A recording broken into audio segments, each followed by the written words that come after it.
everyone. Good morning.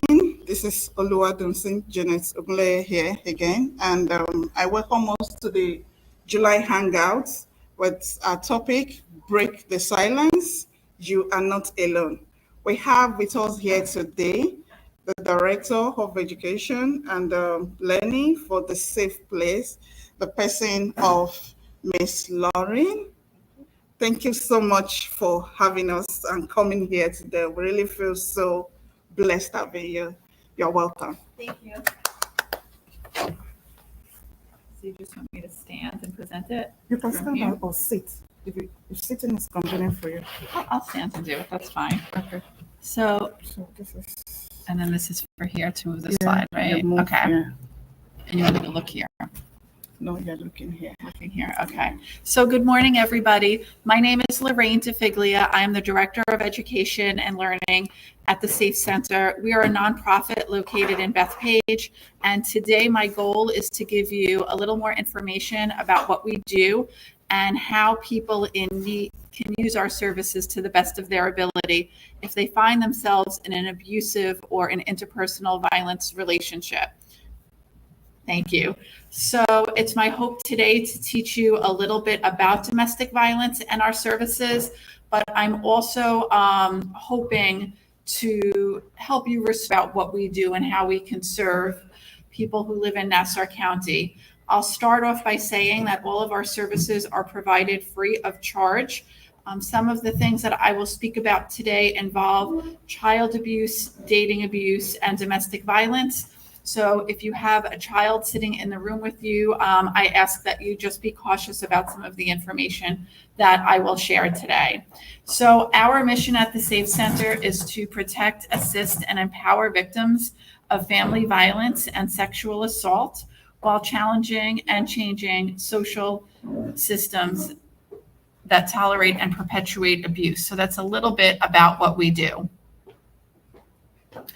Our history, so the Safe Center has been in existence for 10 years. We were formed by the unification of two smaller nonprofits that came together. Sometimes we are still today referred to as the Coalition, but we are the result of the union of the Coalition Against Domestic Violence and the Coalition Against Child Abuse and Neglect. So these were two small nonprofits that were initially located in Hempstead. They came together and we are now located in Bethpage. That is a photograph of our office. We are open to the public, and it's important to know that our partners are also located on site with us.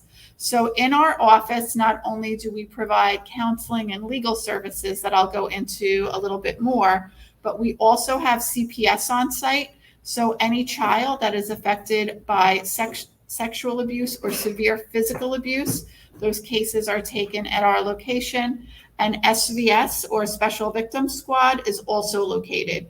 So if there is a phone call that is made to a police officer that involves domestic violence in a household, those reports also come to our agency as well. These are just sort of a brief overview of the different issues that we deal with. So one of the issues, our main issue, is domestic violence. And these are the definitions that we use. I'll read them out loud. So at the Safe Center, we define domestic violence as characterized as a pattern of coercive behaviors, including repeated beating or threats of violence, verbal and psychological abuse, forced sex, deprivation, control of family possessions, and progressive isolation. Child abuse, we define, it can be physical, emotional, or sexual. Child maltreatment happens when a parent or someone responsible for the care of a child harms that child and places them in harm's way. Rape and sexual assault can take on many different forms, but one thing remains the same, that it is never the victim's fault. Assault is any type of sexual contact or behavior that occurs without the explicit consent of the participants. Dating violence, I have the definition there. We do a lot of workshops on the high school and college level addressing this issue. And human trafficking is one of the more new issues that our agency deals with. We do have a human trafficking department that will accompany people that have fallen prey to this crime. We have people that accompany them to court, and we also offer rehabilitation if somebody wants to leave the life. These are some statistics when we take a look at interpersonal violence and we look at it in numbers. Domestic violence and interpersonal violence affects many people, not only in New York, but some of my statistics are globally. The one that always stands out to me is the one in the bottom right-hand corner, that 1 in 10 children in the United States are sexually abused before the age of 18. So it's important to know that many of the children that come into our office for counseling services, for multidisciplinary teamwork, we do have a pediatrician on staff as well, not for emergency care, but for long-term care, that many children throughout Nassau County use our services and rely on them. Does anybody have any questions so far? Please feel free to interrupt me if I can clarify or if you have a question about anything. So this is the wheel of power and control. We use this when we talk about domestic violence, and these are some of the characteristics and some of the behaviors that somebody might experience if they find themselves in an abusive behavior. So some of the behaviors are very sort of what we see on social media. It's what we see in the news. Those physical behaviors where somebody gets hurt or where they are physically assaulted or sexually assaulted are behaviors that constitute as domestic violence. But some of them might be a little more obscure or not as obvious. So using a child for communication or using a child for leverage to communicate to somebody in a relationship can also be considered a characteristic or a behavior that might eventually qualify as domestic violence. If you look in the upper left-hand corner, so using economic abuse, so if a man is controlling the money in the family or giving the wife an allowance, this is another behavior where we might not initially think it constitutes a domestic violence case. It can qualify as emotional abuse or a red flag for an abusive relationship. If you look to the right, using emotional abuse, so calling somebody a name, humiliating somebody, making somebody feel guilty, making somebody believe that they're feeling crazy, or the word that we see a lot now in social media, gaslighting. So telling somebody something over and over again to make them feel that they are not sane or that they're questioning their own belief is also a behavior that qualifies as abusive and something that we recognize at the Safe Center. It's okay. One statistic that I like to talk about is how domestic abuse can also affect pets in the household. So we know that in many households where there is incidence of domestic violence, if there is a pet in that household, nearly 70% of abuse victims report that their pet was also abused. In states like Virginia, they have now incorporated animal control into their multidisciplinary team meetings, because what they're finding in some states is that people are more eager to call on a neighbor if they find out that they're abusing their pet. So they will call animal control and say, I think somebody is not taking care of their dog, or they left their dog out, or they're hitting their dog, more so than report an incident of domestic violence in the household. So in that state now, when somebody calls in an abusive situation with a pet, there's a question asked, do you believe that the people in the household are safe as well? And it's been a nice union or a nice connection in that state to bring safety to, our pets as well, because we all do love our pets very much. They're important parts of our family. The intersectionality of abuse is something that I like to talk about. So all of us might see our identity as different, right? It could be our race, our religion, our belief, our age, our ability, our profession, what we do, what we believe in. But it's important to know when we talk about the issue of domestic violence, that this is something that is spread across every community, every culture, every part of Long Island. A lot of the time people think that our clients that come to our agency are from low income or disadvantaged or marginalized communities. And certainly many of them are, but we do have people that come from very affluent communities. We had an article in Newsday from a woman that lived in Seacliff who lived in a very abusive relationship for years. So when we talk about domestic violence, this is something that is spread all throughout Nassau County and in every school district, in every neighborhood. So it's something that we like to promote awareness about. I like to talk about some marginalized communities that might experience abuse at a higher rate. And one thing that we're finding is our survivors or people that have disabilities are at a heightened risk to be in abusive relationships. Many of them are unaware of the services that are provided. If their disability impacts their mobility, they might have difficulty getting somewhere to receive services, to receive advocacy, to receive counseling. We find this a lot on our college campuses, that there are many people with disabilities that are struggling to make reports of sexual assault or abusive relationships with red flags. So one thing that our agency has is we have a staff member that is dedicated to teaching people on college campuses what abuse looks like, what an abusive relationship looks like. And then if we have a disclosure, we do have a counselor on site to provide free counseling to any college student or any high school student for that matter that might find themselves in an abusive relationship and needing support. So who does society blame for domestic violence and intimate partner violence? This is a question that we like to ask. Certainly when we go through the news or when we look at social media, right? Sometimes it's the man, sometimes it is society, sometimes it is could be a culture. And these are some of the things that we have heard. If you're on the outside looking in, they both share the blame. Why didn't the woman just leave? Sometimes we know that that's not always an option, especially if somebody's citizenship or their immigration status or their financial status, or if the abuser is holding their identification, if there's children in the family in the relationship. There are many instances why somebody might not be able to leave. And there are many instances why society blames a variety of people for why abuse happens. So some of these things are excuses that we have heard. He's a good dad. He goes to all of this stuff at school. It's not my place to get involved. It's none of my business. Whatever happens in their house is their business. And they should both take the blame, right? Maybe she was annoying him and that's what caused the behavior, or she did something, or, she flipped out. So these are different things that we hear. And I will go over today, what are some of the things you can do to support somebody that is in an abusive relationship and how you can be a good friend.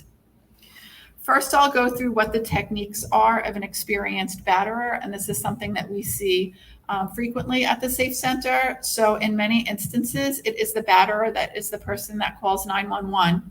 They claim the victim is mentally ill. And I'll say in many situations, the abuser is a man and the victim is typically a woman, although that is not true for every case that comes to our agency.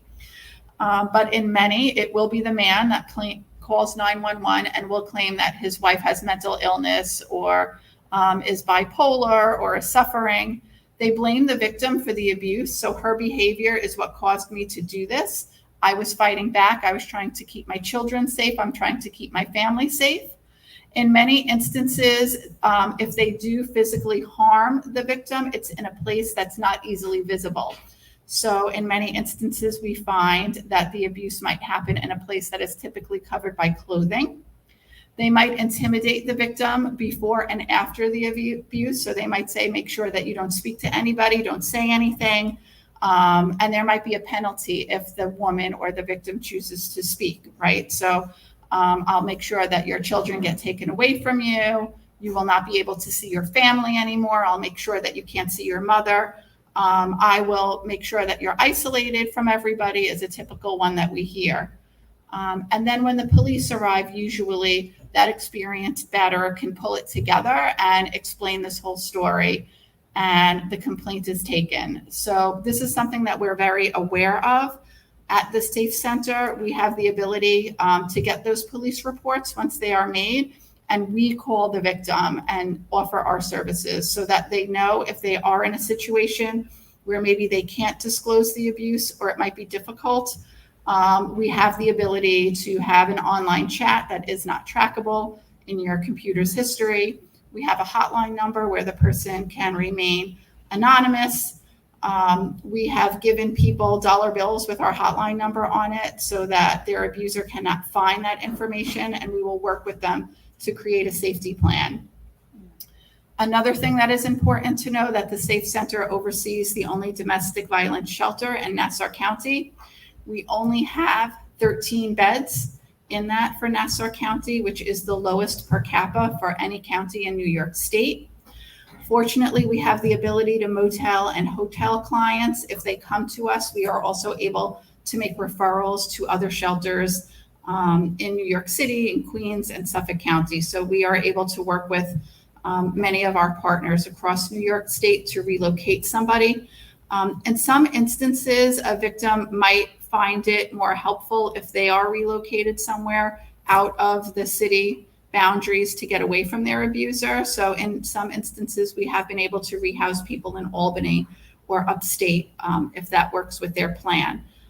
Our shelter is in an undisclosed location, but people have the ability to stay there for up to 180 days. After 180 days, we are able to help pay their rent and help them find an apartment for up to a year as they transition back. We have an employment specialist as well who will help the victim write a resume and get a job. We're fortunate to have connections at PSEG, at Amazon, that we're able to help place people into jobs so that they can rebuild their life.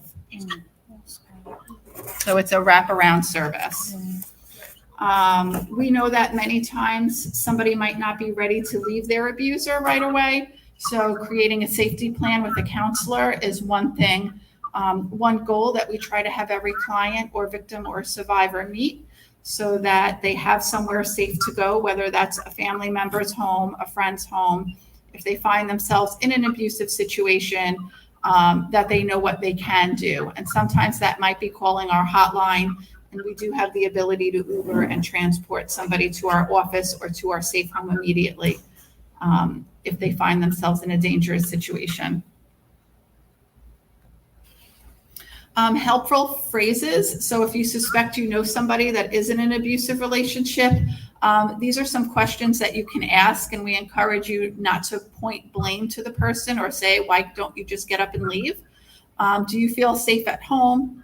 No one deserves to live with violence. You are not to blame. What would you like to do about this? And help is available. So one thing that I've left with Janet is nail files and information about our hotline and how somebody can call it anytime, any day. It is a 24-hour hotline. The best thing about our hotline is that it is answered by a real person. There is no phone tree. There is no press 1. There is no press 2. You get a live trained staff person, not even a volunteer, that can help you make decisions and advocate for you and let you know what your next steps are. We have a translation line. I believe we can translate in up to 75 different languages so that there is no barrier to somebody should they need help. These are just some of our client stories. We're really fortunate to share some of this. I won't go through all of them, but we try to help people and meet them where they are. Just this week, we had a family in that the woman was in an abusive relationship, and her daughter, all she wanted was a bicycle. And we were able to provide her with a bicycle for her birthday. And while it doesn't solve the problem, it is sort of one bright spot for this 8-year-old in her life that she was able to have something that many of us might take for granted. So we're fortunate enough also to have a Survivor's Voice project where clients can retell their story through music, through dance, through poetry, and share their experience with others as well. So certainly more information about our Survivor Voice project is on our website. This is the difference about the Safe Center. So I have just some quotes from our staff as well as from some of our clients. What makes our agency special is that all of our services are located under one roof. If you lived in Suffolk County or Queens County or even in Manhattan, you would have to go from one place to the next. to get more information and to get all of the services that we provide. So we're fortunate that we have a multidisciplinary team in our Child Advocacy Center that meets every 2 weeks to review each case that comes in, whether that is domestic violence or child abuse or sexual abuse, and they devise a plan on how we can help the family as a whole. So that might be counseling services, that might be food, that might be clothing, it might be housing. We provide free legal services as well. Many of the services that we provide involve divorce, orders of protection, and immigration. We're fortunate enough to be able to help offer U visas for people that are here that might be fleeing a domestic violence situation in another country. And we're also able to help with citizenship and naturalization for their children, even if that comes 10 or 15 years down the line. So I'm sorry, I think I hit the cord. So these are just some of the quotes and some of the experiences of our wonderful staff. We're fortunate that we all get to work together. Our multidisciplinary teams, we meet all of the time. So we're fortunate, again, to have somebody from SVS or Special Victims Squad. We have an assistant district attorney on staff. We have a pediatrician, and it's all under one roof. So one of the first cases that ever came to the Safe Center was, and in many instances, we know a lot of these forms of abuse are interrelated, but we had a woman who was experiencing domestic violence, and her child was also experiencing child abuse. And what we know in these situations, as any mother does, the first person that you are going to treat is your child and bring your child in for counseling. And we're fortunate enough at our center that not only is our child able to get counseling, but the mother is able to receive counseling simultaneously as well. So we're able to treat the family as a whole. We treat anybody who is a non-offending family member. We do not do any rehabilitation for anybody that's been brought up on charges of abuse or domestic violence. So this is a picture of our Child Advocacy Center. It's very warm, it's very welcoming. Certainly as somebody that works in the Child Advocacy Center, when we see children, our heart goes out to them because there's a reason that they're here in our office, but we try to make it as welcoming as possible. We're fortunate through donations, we're able to have Family Day and provide them with trips and support all throughout the year. A lot of the work that I do in the education department is being proactive in the school system. So we actually do visit schools here in Freeport. We're at Bayview Avenue every year, where we talk a little bit about body safety as well as online safety and what to do if a child is experiencing bullying. So a lot of what we do circles around that. And that's just an overview of all the different types of care that we're able to provide. It's important to know that all of our services are provided free of charge. Certainly you can call our hotline to find out any more information, but we provide counseling, housing, legal services, and wraparound services to any family who's experiencing interpersonal violence. Primarily, we serve people in Nassau County, but if somebody is in Suffolk County and they need our help, we can certainly assist and support as well. So thank you, Janet, so much for inviting me here today. It was so lovely to meet everybody and see the Freeport Library. I'll stay on if anybody has any questions or if I can clarify anything for anybody. But happy Wednesday. Thank you so much. Oh, thank you. Thank you. I have some questions here. Please, for those joining us online, if you have questions, kindly put it in the chat so that I can read it out. I hope I don't mess up this thing. Okay. So the first question, I have noticed that my friend Emma frequently has unexplained bruises and seems fearful of her partner. How can I approach Emma about my suspicions of domestic violence without causing her to withdraw? Okay, that's a great question, and it's one that we get asked frequently. We always say to meet the person where they are. So not telling your friend, like, I don't know, why don't you just leave? Or what are you doing with him? Being a good friend and listening to somebody that's in an abusive situation.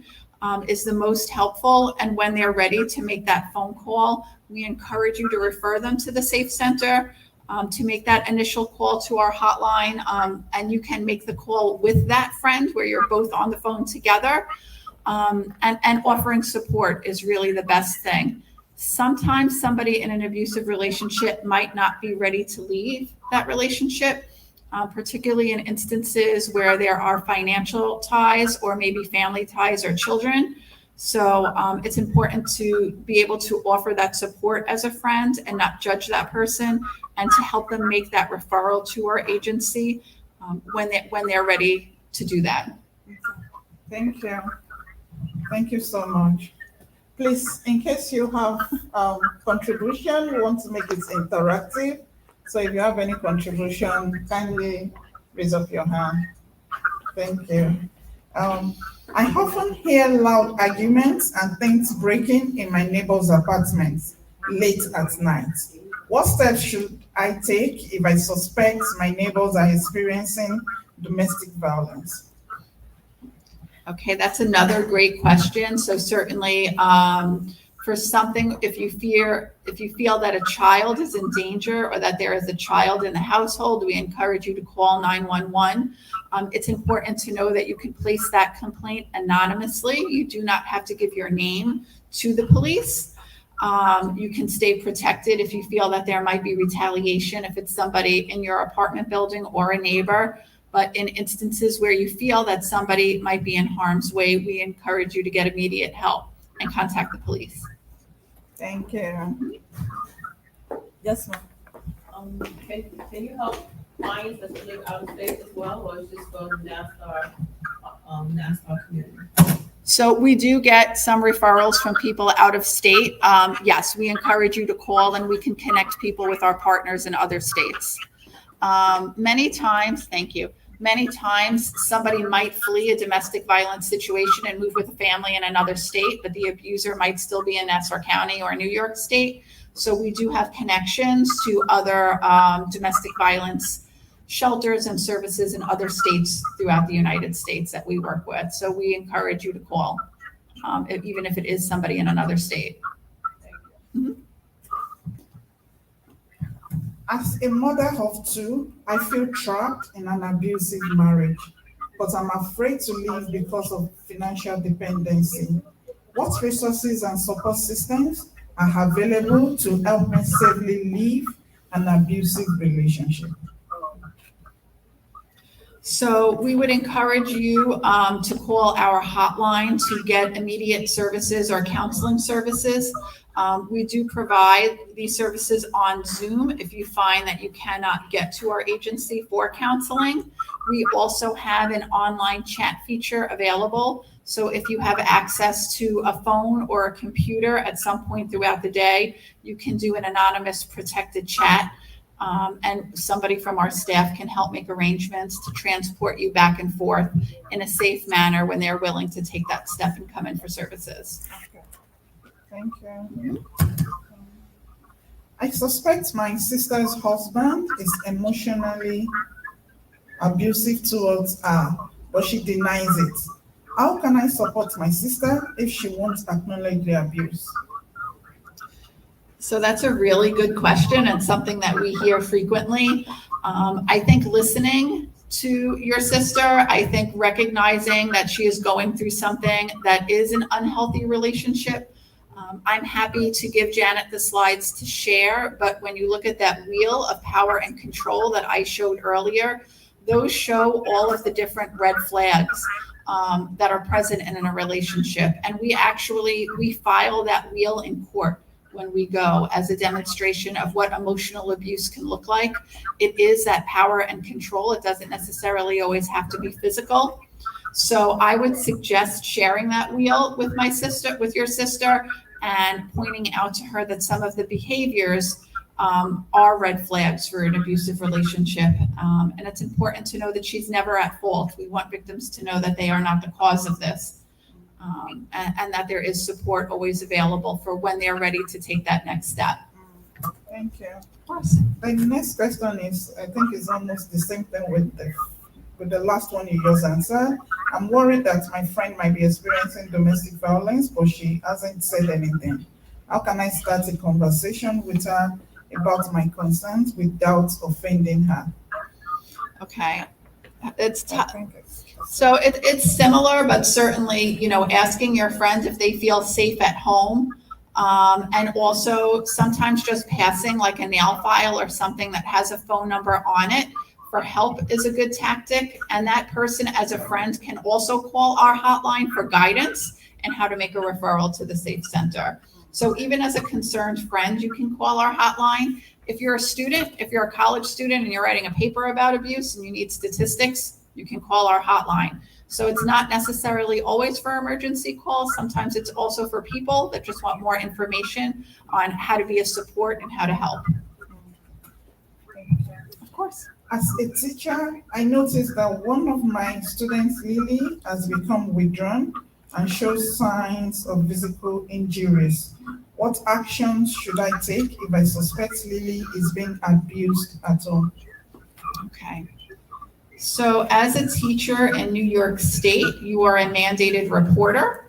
And in that instance, you are expected to call the mandated reporter hotline and put in an investigation, request an investigation from CPS. We always tell people, particularly teachers, if that you note a change in behavior or you see a visible bruise, to make that call to CPS and let them do the interview and the investigation to see if that investigation comes up founded or unfounded. It's also important to know that CPS has taken sort of a new stance. It's a little different than it was back in the 80s and 90s, right? Where people had that feeling that they're going to remove that child from the household immediately. CPS now wants to support a family rather than remove a child. So sometimes CPS has the ability to make sure that families get counseling and that they get the help that they need to become better parents.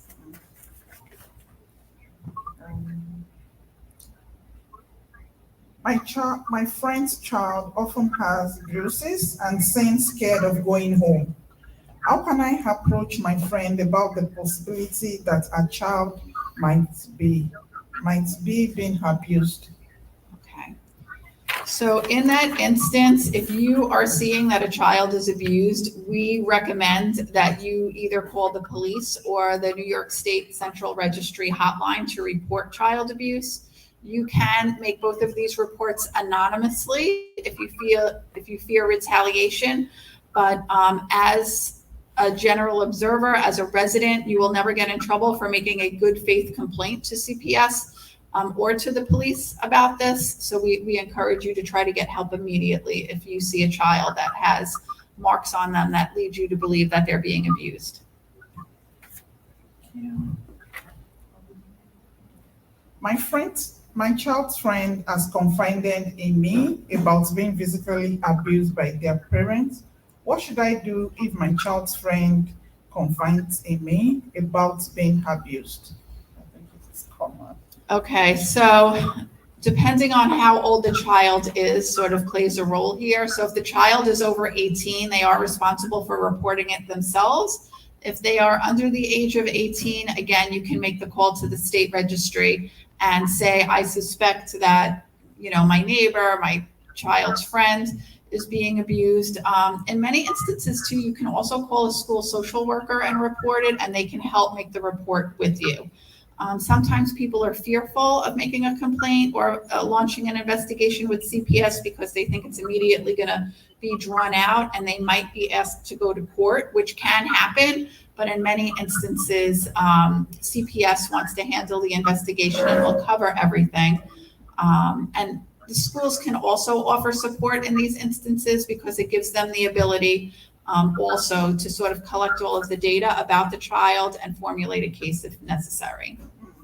But in a situation, because I'm just thinking about this question now, I do believe that both parents, if we have one of the parents that is sarcastic, the other one might be a little bit calm. Is it safe to approach the calm one? Maybe as a friend, you may not really talk about, your child came to me and talked to me, blah, blah, blah. but just to like talk, discuss generally. Are you paying attention to your child or something? Is it safe? So it's a personal decision, but in many instances, the parent might deny it or might say it's not really happening. I don't know what you're talking about. If there is abuse in the household, sometimes the victim will protect the abuser. So we encourage you, if you want to have that conversation and you feel it's safe to do it, but certainly as a good citizen, we would ask that you report it in good faith. Okay.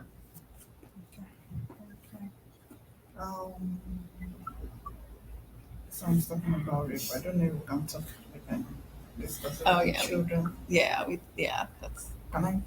Oh, you mention it? Yeah, you can. Okay. My friend confesses to me that she was sexually assaulted at a party, but is too scared to report it. How can I support my friend and encourage her to seek help after a sexual assault? Okay, so then again, I would say to call our hotline and they can come in for free counseling services. If your friend is a college student, there is something called Title IX on each college campus. It's called the Enough Abuse Campaign, and counseling services and advocacy can be given to that student in a college setting as well. So colleges are very prepared since there is a high rate of assault on college campuses, local and away. But if it's somebody that is not of college aged, again, I would have them call the hotline and make the report. They can also go to any local hospital, depending on what the assault is. In some instances, there is something called a SANE nurse who will do the initial exam. In these instances where somebody turns up at a hospital and they are a victim of domestic violence or sexual assault, we have an advocate that will meet them at the hospital and let them know what questions have to be answered immediately and what questions can wait. And that person stays with them, that advocate, for their whole journey at the Safe Center. And they will figure out what services the family needs, what needs to be done, if they need legal help. And they sort of work as that connection to support them. So I would recommend that person goes to a hospital immediately, particularly if the assault happened within moments. Okay, thank you. Yeah. Any contribution? Yes. Yeah.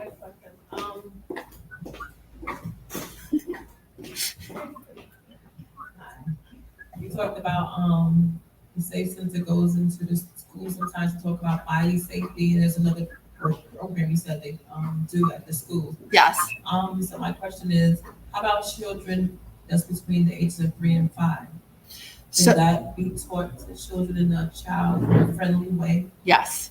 So we do, it's a series of workshops that came under a mandate that was passed in New York State in 2019. That's called Erin's Law. Erin is a real person. She's a social worker, but she was also a victim of sexual assault by a family member on 2 different instances when she was a child. Thank you. So Erin was assaulted twice, once by her friend's father when she was 6, and then again when she was a teenager by a cousin. And she campaigns all over the United States to try to get Erin's Law passed in every state. New York was the 37th state to pass it. I think only Ohio has passed it since us. So it takes a very long time to get this legislation passed. But what it says is that every child that goes to a public school in New York State needs to have 4 benchmark presentations about what to do if they find themselves in an abusive situation. And it does start at kindergarten. I can tell you the Uniondale School District has us coming in pre-K. So we do have these workshops available for schools. They're taught in a very social emotional way to help children become proactive, and also to help identify who their safe person is at home and who their safe person is at school. In some instances, as you can imagine, it's not always the parent. Sometimes it's a grandmother, sometimes it's an aunt, an uncle. I've had children say my best friend's mother is the person I would go to. So we're very careful not to encourage them to say their parents, but for them to make the decision, who is the safe person at home and who is a safe person at school that I could go to if I ever found myself in an abusive situation. And that could be physical, sexual, and any type of abuse. But that's a great question. We'd love to come to your school. Head Start? You want to Head Start programs? Yeah, we'll go to Head Start, of course.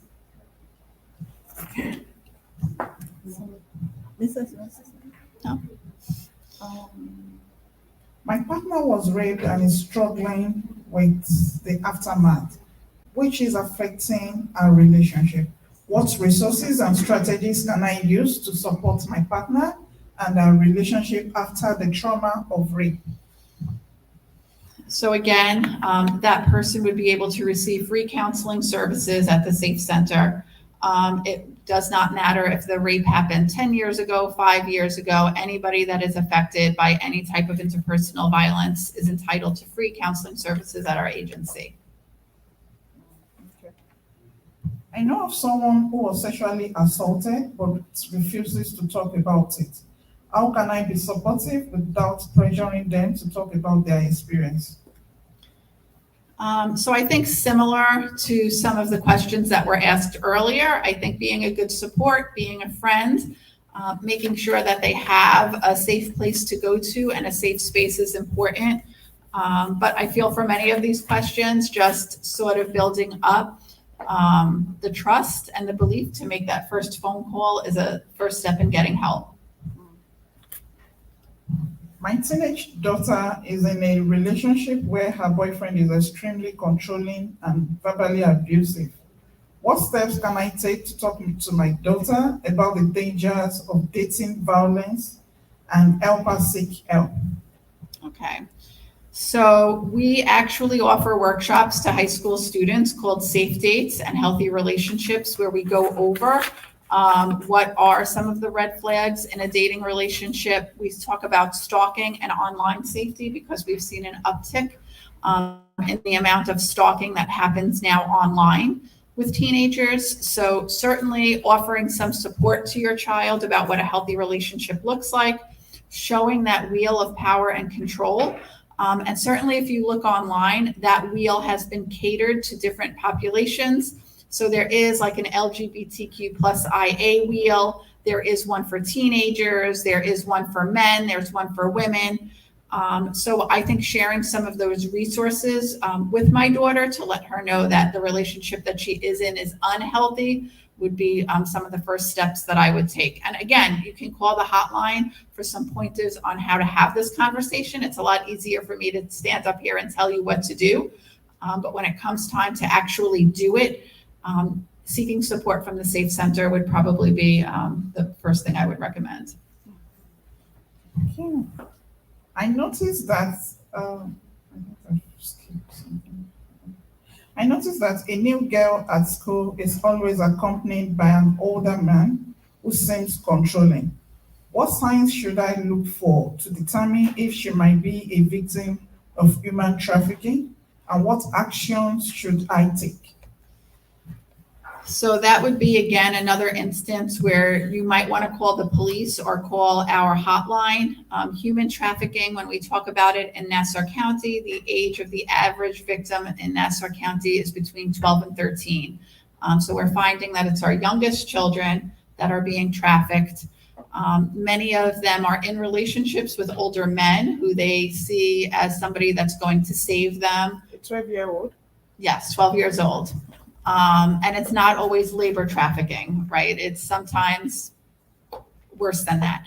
But in many instances, that is something that you could call the Safe Center for, and we could get that family or that child help if they are willing to come in. Gets a little dicey because the child is not old enough to give consent or to sign off on coming in. But certainly if there's a family member that's aware of this, we can offer support. A lot of the support around human trafficking that we offer is around court, because in many instances, the victim might be brought up on charges of prostitution. And we know in many instances, it is not the victim's fault. It is the perpetrator or the person that is making them go out there and engage in this behavior. So we offer rehabilitation services that gets their court sentence lowered, and then they come to the Safe Center. We have a workshop where they do some journaling and reflection, and we try to get them to sort of leave the life of human trafficking. A question just came to my mind now. Sure. Because I was not expecting. It's very young. Because I was thinking, maybe human trafficking starts from maybe 18, 21, people that are very, at least an adult. So my question now is, for a 12-year-old to be exposed to human trafficking, is it from the parents? Is it that the parents were not available? Or is it from, most times as mother here, you need a babysitter? What makes them to be exposed at that very young age? Okay. So in instances where there is trafficking and the girls are a very young age, we find they're usually from a broken family. Sometimes there is drug abuse in the household. We find it's usually a child that's running away. So it could be a child that maybe ran away from home because they identify as LGBTQ plus IA and their parents don't accept them. When they meet the trafficker, when they meet the person that's going to traffic them, it might be the first time in their lives that they've experienced love and acceptance. This person is going to help them financially, help them go to school, maybe even help them buy food. Right? So in many instances, it's children that don't have their immediate basic needs being met, and they're looking for somebody to supply them. So the example that we give is a trafficker might go to a deli and see a young girl not able to afford a roll one day. She's scraping around for money. He might say to her, buy 2 rolls and a soda, buy whatever you want. And he will continually supply her with food, and then she will have to repay him back. So in many instances, we find children that don't have their immediate or their concrete needs being met are the ones that fall into instances of human trafficking. Another question that came to my mind now. Sure. I met a young guy or a young man, and we got talking. In our confided in me that from age 3, though that is abuse, is under abuse. From age 3, the mother worked 16 hours shift, so was using a babysitter for him. From age 3, the babysitter have been abusing him sexually. Okay. And by the time the mom comes home from the 16 hours shift, the mother is tired. The mother is not ready to listen to him. Mm-hmm. And it grew up like that. The habit is now so, and at times he feels so worried that how can I come out of this mess? Yeah. So my question is, what are the strategies for him to put in place to come out of this one? Then for parents, especially mothers, what are the things we need to consider while bringing in babysitters into our house because of these children? Yes, we need to work, we need to make money, Right. but because of the life of these children, the trauma, because at times when I'm discussing with this young man, oh my goodness, he gets so pissed off easily with life. He feels rejected. So what are the things that can be done? So certainly abuse causes trauma. So, counseling and support services come in very handy. But as a parent, as a working mother myself, certainly one thing you want to be certain of when you leave your children with somebody is you want to make sure that they are not in isolated situations all the time, right? So you want to make sure that there's somebody else that pops in, and neighbor's going to stop by.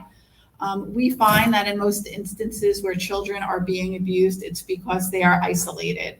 So if somebody is telling you, you're going to work, I'll drive your kid, it'll just be the 2 of us in the car, but I'm going to help you out. Those are things that are sort of red flags that we want to be mindful of. When we leave somebody alone with our child and they are encouraging that isolation, that there not be other people around, is one of the red flags for an abusive behavior. And also if that child's behavior starts to change, right? So if it's an outgoing child that's suddenly becoming withdrawn, if the child wants to stay covered up all of the time, if the child is not sleeping or doesn't want to go out. So there are different behavioral indicators as well that we would need to look for to see if after having this person babysit, is my child's behavior changing? You mentioned something about making sure someone is around. So how do you put that in place? Because I'm trying to look at that from my own perspective because I don't have anyone around. My neighbors, they go to work. Yeah. So how do I do that if I'm not if I'm going to work and I need someone to stay with the children? So it's tough, but I think also opening up the conversation with your children is important, right? So if you ever feel unsafe or you ever feel uncomfortable, who is the person that you're going to turn to? And I think opening up those conversations with children at a young age is also important, because in many instances we find when children are abused, they think it's their fault, that they did something. So we teach children at a very young age that abuse is never their fault, and that is something that they can come forward and talk to anybody about without getting in trouble. So having people around, it's again easier said than done. I'm a working mom too, but opening up that conversation at a very young age, that if ever you feel unsafe or uncomfortable, you have the ability to say no, you have the ability to get help, and you have the ability to walk away. So many times we teach our children to be respectful of adults and to listen and to be kind and to say hello. But we try to teach children that if ever they feel unsafe or uncomfortable, that it's okay to run, it's okay to leave, and it's okay to get help. Okay. Any comment?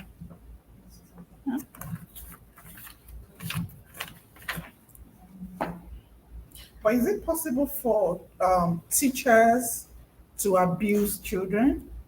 Yes. Like in school? But people are there.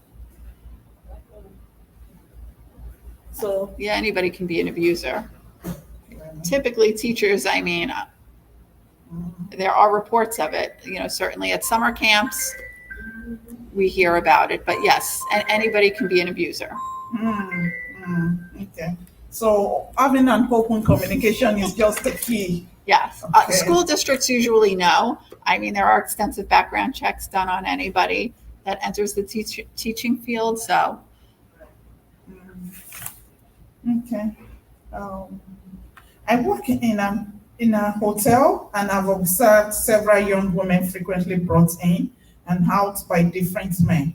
What should I do if I suspect human trafficking is taking place in my workplace?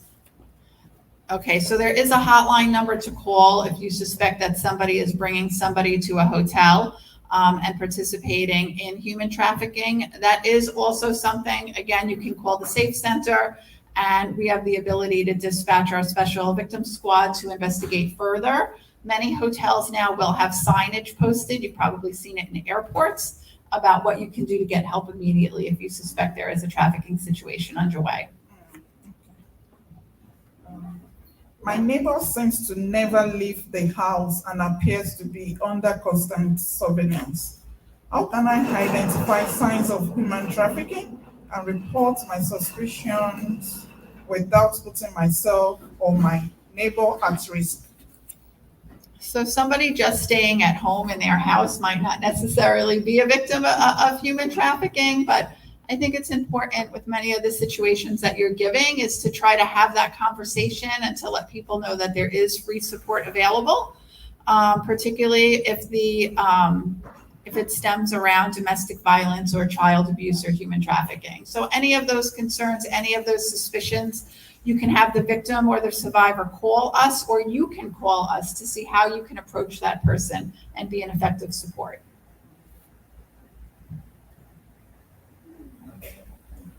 A young woman confided in me that she's been forced to work against her will.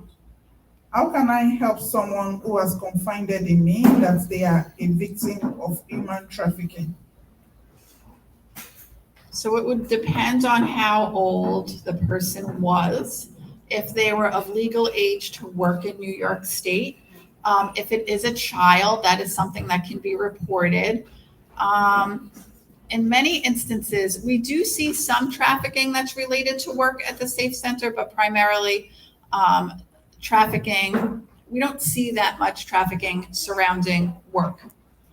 There are cases of it, but not many of those cases come our way. Most of the human trafficking cases revolve around prostitution or exploitation.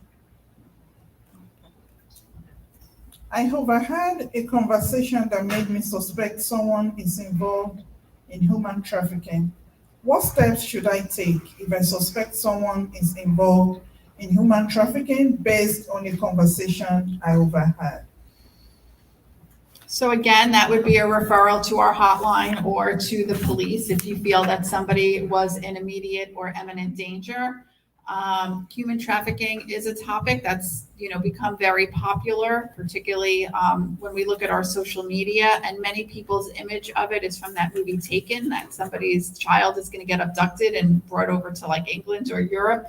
In many instances, a lot of the trafficking that occurs in Nassau County remains in our district. Yeah. My son has become isolated from friends and family since starting a new relationship, and I suspect abuse. How can I approach my son about my concerns and encourage him to open up about his relationship? So this is a tough one because many teenagers do not want to speak about their relationship. We always recommend having that dialogue, letting them know that whatever they say is safe to a parent. And then certainly if that child is in an abusive relationship and struggling to leave, they can come in for counseling services. But I think showing that wheel of power and control, I think when teenagers see that some of the behaviors that they might not think qualify as abuse are abusive, it brings it to light, right? So sort of that like coercive control, telling people what to do, isolating somebody from their family or their friends, asking them to always keep their location services on because they want to know where they are every minute of the day. These are all examples of controlling behavior. So I think bringing that to light is really important. Thank you so much. That's it. Okay. Any contribution from Ms. Hamilton? Yeah. Contribution? Question? Did you have one? What? I look like there's something in chat, I'm not sure. Yeah, No, no. just live viewers. Yeah. Yeah, I've checked. Yeah. Mrs., you have contribution? Oh, thank you so much for inviting me today. Thank you. you so much. Thank you. A round of applause for Ms. Lorriane. Yeah. Thank you so much for joining us today. In case we have any question, we can send the question to me, then we'll forward it to Ms. Lorrie, then she will be able to answer our questions. For some of us that are just joining, we can go back and watch on our social media platforms. Thank you so much for joining us today. See you again next month. I'm going to communicate with us on the topic we'll be discussing next month. And we'll be having a speaker on cervical cancer as well next month. I'll be expecting our questions. Let's tell a friend to tell a friend. See you. Thank you so much for the support. Have a nice day. Bye. Bye. Thank you so much. Yeah. Oh, do you have contribution? I didn't.